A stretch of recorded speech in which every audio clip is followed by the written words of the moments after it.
Speak Student! Shakespeare's Hamlet. Indirect characterization, a la Shmoop.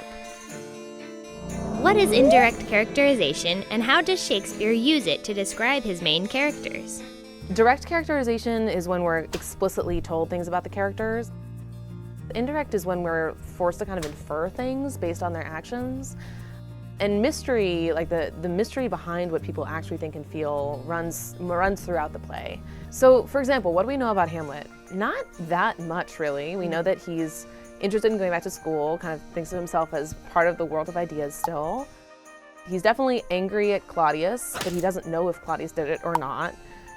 He seems to be uncomfortably interested in his mom's sexuality, so there's this Oedipal reading, right? The kill your father, marry your mother thing, where he seems to have this uncomfortable attraction to her.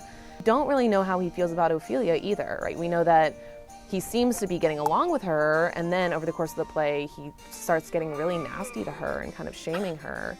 But we don't know exactly what his end goal is, and we don't know exactly why that transformation takes place. As for Claudius, he seems to legitimately love Gertrude, but we're not really sure about that. He's not as antagonistic to Hamlet as he's sometimes presented. He wants Hamlet to get over it, but he does kind of feel bad for Hamlet in a way. So he's also a totally conflicted character, much like Gertrude, right? Like, we don't know whether Gertrude actually was complicit in the plot, that her previous husband was killed. We don't know whether she's deliberately being a bad parent to Hamlet, or she just is messing up, like so many parents do. Ophelia, we know that she's kind of used as a pawn. She seems to like Hamlet at the outset. Again, we're not totally sure. And then she seems to be very hurt by Hamlet's actions, and then she goes crazy for totally unexplained reasons. But then she dies, and we don't know exactly how.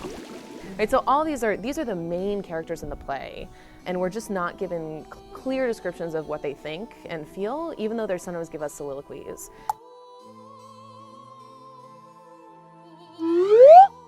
What is indirect characterization, and how does Shakespeare use it to describe his main characters?